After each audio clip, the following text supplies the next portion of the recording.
Shalom anak-anak, bagaimana kabarnya? Doa dan harapan dari Pak Ibrahim, anak-anak semuanya sehat, anak-anak tetap semangat, demikian juga anak-anak terus bertumbuh imannya di dalam Tuhan. Pagi hari ini kita mau mendengarkan firman Tuhan, dan biarlah firman Tuhan ini membuat anak-anak bisa semakin dekat dengan Tuhan, semakin bertumbuh imannya di dalam Tuhan. Pagi hari ini kita mau berbicara mengenai kenaikan Tuhan Yesus ke surga. Mengenai apa anak-anak? Ya, betul, mengenai kenaikan Tuhan Yesus Kristus ke surga. Oleh karena itu anak-anak, mari kita persiapkan. Yang pertama, betul, Alkitab. Ya, Alkitabnya dipersiapkan. Alkitab itu adalah tuntunan hidup kita. Dan kemudian persiapkan alat tulisnya. Nanti anak-anak bisa mencatat, bisa menulis hal-hal yang penting, yang bermanfaat untuk kehidupan anak-anak semua. Dan selanjutnya kita mau berdoa. Kita minta tuntunan Tuhan untuk memberikan pemahaman kepada kita sekalian. Mari anak-anak, lipat tangannya, ayo tutup mata dan kita berdoa. Tuhan Yesus, terima kasih pagi hari ini kami mau mendengarkan firman-Mu. Tuhan memberkati kami semua. Dalam nama Tuhan Yesus Kristus, kami mengucap syukur dan berdoa. Haleluya, amin. Puji nama Tuhan. Anak-anak yang dikasihi oleh Tuhan, pagi hari ini kita mau membaca kitab Lukas pasal 24 ayat 50 sampai 53. Ayo dibuka kitabnya. Sudah menemukan kitab Lukas 24? Ya, baik. Kalau sudah menemukannya, mari kita baca bersama-sama. Lalu Yesus membawa mereka keluar kota sampai dekat Betania. Di situ Ia mengangkat tangannya dan memberkati mereka.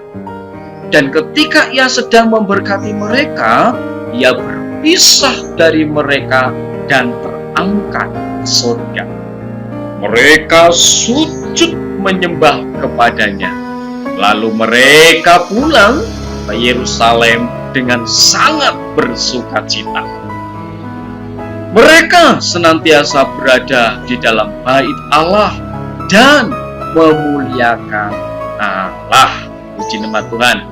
Anak-anak, Pak Ibrahim mau bertanya kepada anak-anak, yaitu bagaimana rasanya kalau naik kelas? Ayo, bagaimana rasanya anak-anak?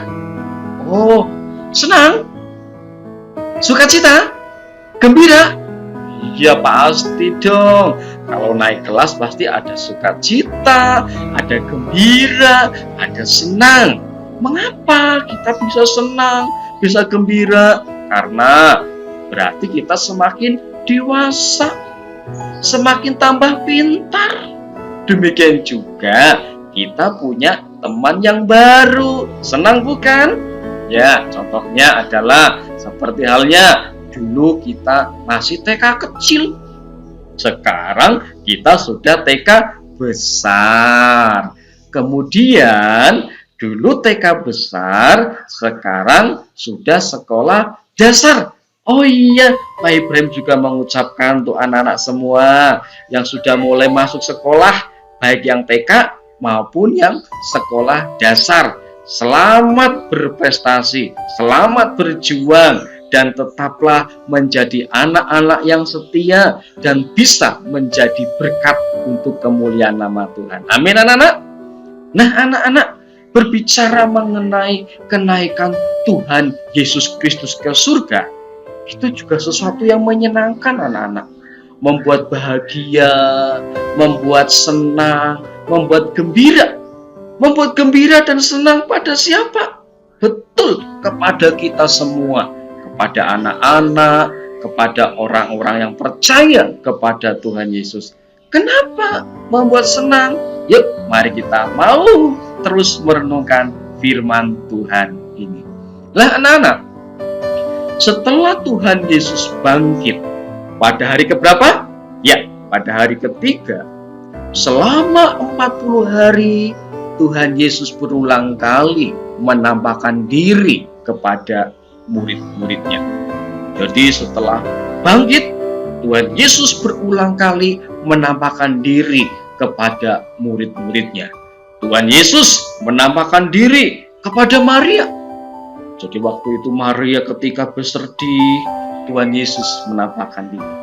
Kemudian juga Tuhan Yesus menampakkan diri kepada kedua muridnya yang sedang melakukan perjalanan ke Emmaus, sedang sedih, sedang tawar hati, sedang tidak bersemangat, dan Tuhan Yesus menampakkan diri kepada mereka dan mereka menjadi semangat.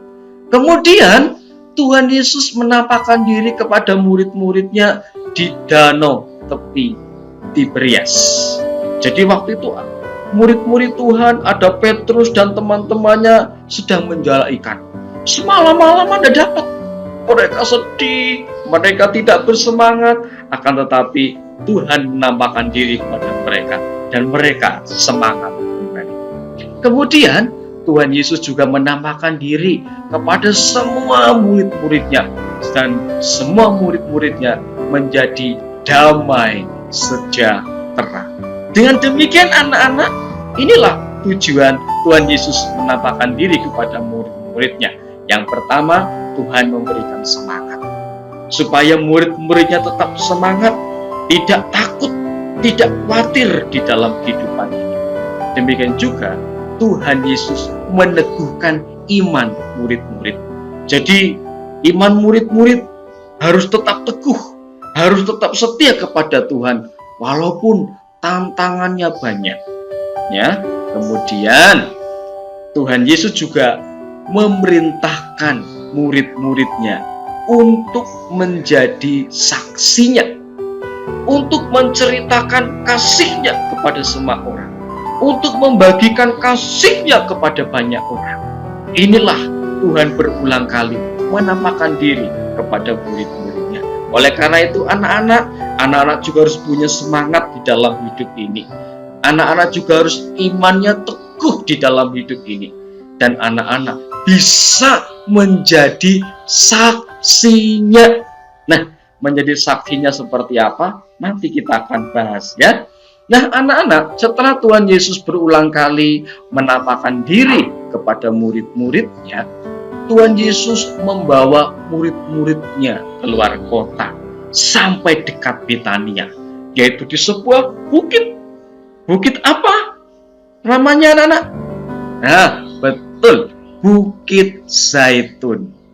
Jadi di sanalah murid-murid dibawa untuk mendengarkan perintah-perintahnya, yaitu supaya apa? Supaya murid-murid jangan tinggalkan Yerusalem, tapi nantikanlah janji Bapa, yaitu apa? Roh Kudus, Roh penghibur dan menolong umat manusia.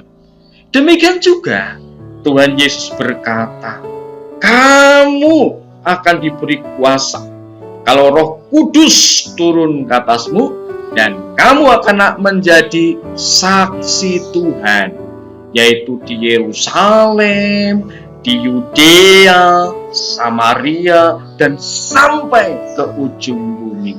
Nah, ini anak-anak, jadi Tuhan berbicara kepada murid-muridnya untuk tetap tinggal di Yerusalem, menantikan janji Bapa. Demikian juga murid-murid supaya bersaksi, menjadi saksinya, yaitu di Yerusalem, Yudea, Samaria, dan sampai ke ujung bumi. Ketika murid-murid mendengarkan apa yang menjadi perintah Tuhan Yesus, Tuhan Yesus mengangkat tangannya dan memberkati murid-murid. Dan ketika ia sedang memberkati murid-murid, ia berpisah dan terangkat ke surga. Jadi anak-anakku yang dikasihi Tuhan, Tuhan tidak meninggalkan kita sekalian menjadi yatim piatu atau sendirian, tetapi ada tujuan Allah naik ke surga. Ada tujuan Yesus naik ke surga. Apa aja tujuannya anak-anak? Siapa yang tahu? Ayo, siapa yang tahu di sini? Nah, yang pertama yaitu untuk menggenapi firman Tuhan. Bahwa Sang Mesias dia harus mati, dia bangkit dan naik ke surga. Tuhan Yesus adalah juru selamat. Dia telah berkorban untuk kita sekalian, menebus dosa-dosa kita sekalian. Oleh karena itu anak-anak, janganlah sia-siakan pengorbanannya. Ayo menjadi anak-anak yang baik, menjadi anak-anak yang setia kepada Tuhan. Yang kedua, apa ya anak? Ya, betul. Tuhan pergi ke surga adalah menyediakan tempat kehidupan yang kekal bagi setiap orang yang percaya kepadanya. Jadi anak-anak, nanti ada tempat yang kekal, yaitu di surga untuk kita sekalian. Oleh karena itu anak-anak, jadi anak-anak yang baik ya. Jadi anak-anak yang setia dan taat pada Tuhan Yesus ya. Nanti ketika anak-anak bertumbuh menjadi anak-anak yang dewasa, bertumbuh menjadi besar. Ingat, Pak Ibrahim berpesan pada anak-anak, terus setia dan taat kepada Tuhan Yesus Kristus. Karena apa? Tuhan telah menyediakan tempat yang kekal bagi setiap orang yang percaya kepadanya.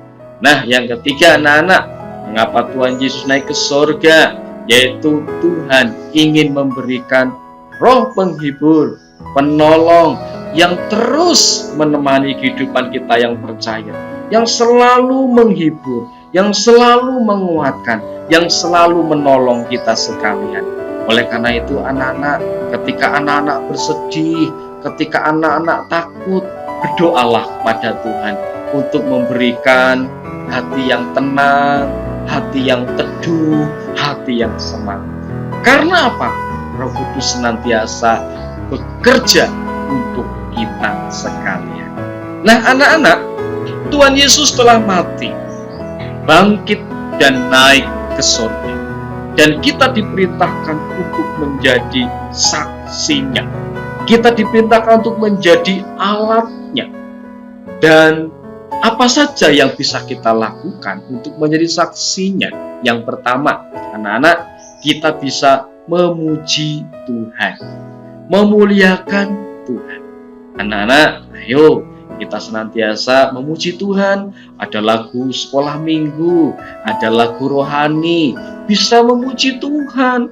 Mulut kita diberkati, diberi oleh Tuhan, dikaruniakan oleh Tuhan untuk kita memuji yang terbaik pada Tuhan. Kita bisa memuji Tuhan sendiri atau bisa bersama dengan keluarga, dengan bapak, dengan ibu, ataupun dengan kakak. Kemudian kita juga bisa menjadi saksinya, yaitu berdoa. Berdoa sebelum melakukan sesuatu atau sesudah melakukan sesuatu. Sebelum belajar, sesudah belajar, sebelum tidur, sesudah bangun tidur. Demikian juga kita bisa menjadi saksinya melalui doa adalah kita berdoa untuk bangsa ini supaya bangsa ini bisa pulih, ya. COVID-19 bisa cepat berlalu sehingga apa? Kita bisa bermain kembali, kita bisa sekolah kembali, kita bisa sekolah minggu bersama-sama kembali. Ya anak-anak ya. Kemudian kita bisa menjadi saksinya yaitu dengan menggunakan talenta yang Tuhan beri kepada kita. Pak Ibrahim yakin anak-anak yang pintar, bisa main musik, bisa menyanyi, bisa punya talenta dan bakat. Mari gunakan dengan baik. Ada yang bisa main gitar, bisa main musik, bisa menari. Ayo kita bisa menjadi saksinya. Maka anak-anak jangan malu bersaksi ya. Nanti anak-anak bisa mengiringi musik di gereja atau main tamborin di gereja. Ya, gunakan talenta bakat dengan baik untuk kemuliaan nama Tuhan. Dan itu bisa menjadi saksinya. Kemudian anak-anak bisa menjadi saksi di tengah-tengah keluarga. Jadi anak-anak berbicara yang sopan, berbicara yang ramah Jangan bentak-bentak orang tua terus. Jangan marah-marah kepada mama. Jangan marah-marah kepada papa. Dan mau mendengarkan nasihatnya. Ketika bapak ibu sedang menasehati, dengarkan dengan baik, ya. Demikian juga jadi anak-anak yang senantiasa mau taat dan setia kepada orang tua, ya. Itu bisa menjadi saksi. Kemudian anak-anak kita ini kan seringkali bermain dengan teman-teman. Nah, ketika melihat teman yang sedang susah, teman yang membutuhkan pertolongan, ya kita tolong, suka menolong. Dan disitulah kita bisa menjadi saksi Tuhan. Lah itu anak-anak, Tuhan Yesus telah mati. Dia bangkit dan telah naik ke surga. Tuhan merindukan kita sekalian untuk bisa menjadi saksinya. Oleh karena itu anak-anak, teruslah setia kepada Tuhan. Tuhan memberikan tempat yang terbaik untuk kita sekalian nantinya. Demikian juga Tuhan memberikan kemampuan dan kesanggupan kita untuk belajar, untuk bersaksi melalui Roh Kudus. Demikian firman Tuhan pada pagi hari ini. Anak-anak harus tetap semangat. Anak-anak juga menjaga kesehatan. Makan yang banyak, makan yang bergizi, dan istirahat yang teratur. Dan doa dari Pak Efrem adalah Tuhan Yesus senantiasa memberkati anak-anak semua. Dan ada ayat mas untuk anak-anak semua. Nanti anak-anak bisa membuat ayat mas, prakarya ayat mas di dalam Kisah Para Rasul ayat 1 pasal 1 ayat 8. Jadi anak-anak nanti bisa menulis di kertas, ya. Kemudian kertasnya kita gunting, kita buat yang indah, kita bisa buat warna-warni yang indah, dan nanti bisa menjadi berkat bagi anak-anak, tuntunan bagi anak-anak semua untuk bisa tetap menjadi saksi Tuhan.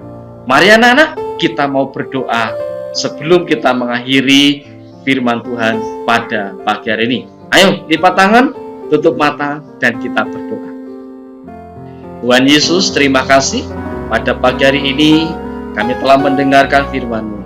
Jadikan kami saksi-Mu dimanapun kami berada, dan mampukan kami menjadi saksi. Tuhan, berkati juga anak-anak-Mu dalam sekolahnya, dalam kehidupan kesehariannya, kesehatannya diberkati.